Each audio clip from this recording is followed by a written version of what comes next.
Hi friends, ఎలా ఉన్నారు? మీరు ఎప్పుడు బాగుంటారని నేను అనుకుంటున్నాను. అలాగే నేను కూడా చాలా బాగున్నాను ఫ్రెండ్స్. అలాగే ఈరోజు మనం అమ్మ చేతి వంట అమృతంతో సమానంలో హెల్తీ రెసిపీస్ మరియు టేస్టీ రెసిపీస్లో మనం ఈరోజు మునగకాయలు కోడిగుడ్ల పులుసు టేస్ట్గా ఎలా చేయాలన్నది మనం చూసేద్దాం ఫ్రెండ్స్. అంతకంటే ముందు మనం కోడిగుడ్లు కొనేటప్పుడు ఏ విధంగా మంచి గుడ్లు అనేది తెలుసుకోవాలన్నది మనం చూద్దాం ఫ్రెండ్స్. ముందుగా మనం మార్కెట్కి వెళ్ళేటప్పుడు కోడిగుడ్లను చూసేటప్పుడు కోడిగుడ్లు ఎప్పుడు కానీ మంచిగా వైట్గా షైనింగ్గా ఉండేట్టుగా ఉంటే అవి ఫ్రెష్ గుడ్లు అనుకోవాలి. కొంచెము డార్క్గా కొంచెం షేడ్ తక్కువగా ఉన్నాయంటే అవి నిలువని అర్థం చేసుకోవచ్చు మనం. అలాగే పగుళ్ళు అటువంటి ఉండేటప్పుడు కూడా తీసుకురాకూడదు ఫ్రెండ్స్. అవి తింటే మన ఆరోగ్యానికి మంచిది కాదు. అలాగే మనము ఇంటికి తెచ్చుకున్నాక గుడ్లను ఉడికించేటప్పుడు మన కళ్ళ ఉప్పు ఉంటుంది కదా, ఆ కళ్ళ ఉప్పును ఒక చిటికెడు గుడ్లలో వేసుకుంటే గుడ్డు చక్కగా రౌండ్గా మంచిగా వస్తుంది అన్నమాట. గ్యాప్ లేకుండా చక్కగా రౌండ్గా ఉడుకుతుంది. ఇది గుడ్లు మనం గురించి తెలుసుకోవాల్సిన విషయం. అలాగే టేస్టీగా రెసిపీ ఎలా చేయాలనేది మనము ఇప్పుడు తెలుసుకుందాం ఫ్రెండ్స్. అలాగే వంటింట్లోకి వెళ్ళిపోదామా? కొత్త వాళ్ళు ఎవరైనా మన ఛానల్ చూస్తూ ఉంటే వీడియోను షేర్ చేయండి, లైక్ చేయండి. అలాగే వీడియోను చివరి వరకు చూడండి, సబ్స్క్రైబ్ చేసుకోవడం మాత్రం మర్చిపోవద్దు ఫ్రెండ్స్. ఇంకా మనం వంటింట్లోకి వెళ్ళిపోదాం.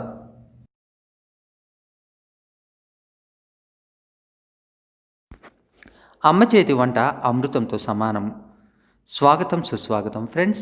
హెల్తీ డిషెస్ మనం రెడీ చేస్తున్నాం కదా, అందులో భాగంగా ఈరోజు మనం మునగకాయలు గుడ్లు పులుసును ఎలా చేయాలన్నది చూద్దాం ఫ్రెండ్స్.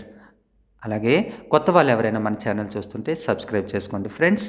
షేర్ చేయండి, వీడియోని చివరి వరకు చూస్తూ ఉండండి ఫ్రెండ్స్. లైక్ కూడా చేయండి ఫ్రెండ్స్. ఇప్పుడు గుడ్లను మునక్కాయలను మనము బాయిల్ చేసుకోవాలి. తరువాత మునగకాయలు ఏంటంటే హాఫ్ బాయిల్డ్ మాత్రమే చేసుకోవాలి ఫ్రెండ్స్.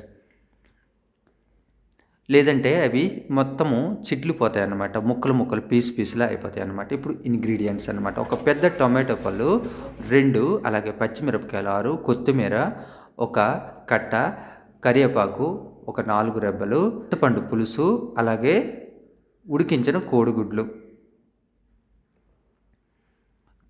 చింతపండు పులుసును కొంచెం మనం నీట్గా వడకట్టేసి నలకలు ఏమీ లేకుండా చూసి రెడీ చేసుకోవాలి ఫ్రెండ్. ఇంకా ఎలా మనం డిష్ ఎలాగ రెడీ చేయాలో చూసేద్దాం. రెసిపీ గురించి ఏం కావాలో చూద్దాం. ముందు గుడ్లను కొంచెం గోల్డ్ కలర్లో వచ్చేట్టుగా వేయించుకోవాలి ఫ్రెండ్స్. అవి వేగుతున్నాయి. ఇప్పుడు ఆయిల్లో కొంచెం బంగారు వర్ణం వచ్చేంత వరకు ఉంచేసి తీసేసుకోవాలి.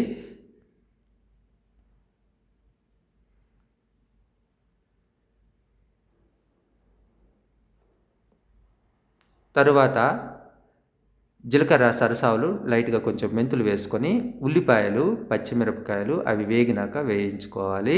ఇవి కూడా ఎర్రగా గోల్డ్ కలర్లో వచ్చేట వరకు వేయించేసుకొని ఇప్పుడు మనము వీటికి టొమాటో పండు ముక్కలు కూడాను యాడ్ చేసుకోవాలి ఫ్రెండ్స్. టొమాటో ముక్కలు యాడ్ చేసుకున్నాక వాటిని కొంచెం చక్కగా కలుపుకున్నాక వాటిని కూడా మూత పెట్టుకుంటే చక్కగా ఉడికిపోతాయి తొందరగా.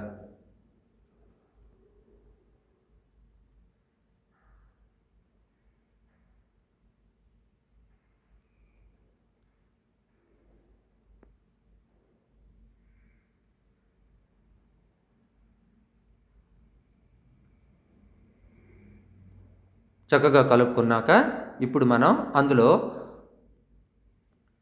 మునగకాయలను ఉడికించి ఉంచాం కదా ముందు, మనం ఆ మునగకాయలు వేసుకోవాలి. అలాగే తరువాత కోడిగుడ్లను కూడా యాడ్ చేసుకోవాలి.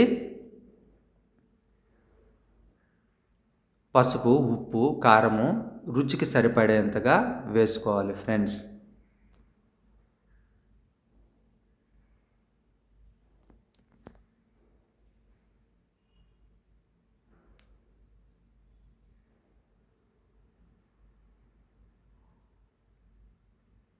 ఇప్పుడు కూడా కోడిగుడ్లు వేసుకుంటున్నాం కదా,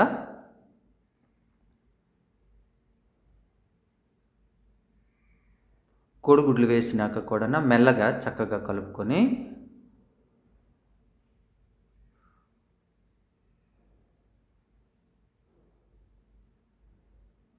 చక్కగా కలుపుకొని తర్వాత చింతపండు పులుసు కూడాను వేసుకుందాం ఫ్రెండ్స్.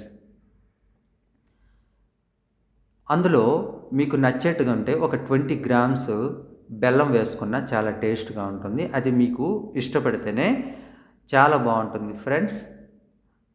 బెల్లం మనకు ఆరోగ్యానికి కూడా మంచిది కదా, అందుకోసం అని చెప్పేసి ఆ విధంగా వేసుకుంటే మీకు నచ్చితే వేసుకోవచ్చు, లేదంటే లేదు ఫ్రెండ్స్. ఇప్పుడు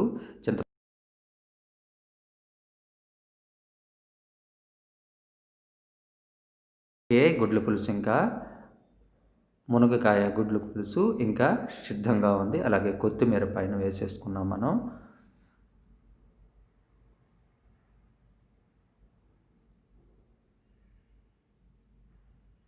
ఓకే ఫ్రెండ్స్, ఇంకా గుమగుమలాడే మునగకాయలు కోడిగుడ్ల పులుసు సిద్ధంగా ఉంది. వేడి వేడి అన్నంతో చాలా సూపర్గా ఉంటుంది ఫ్రెండ్స్.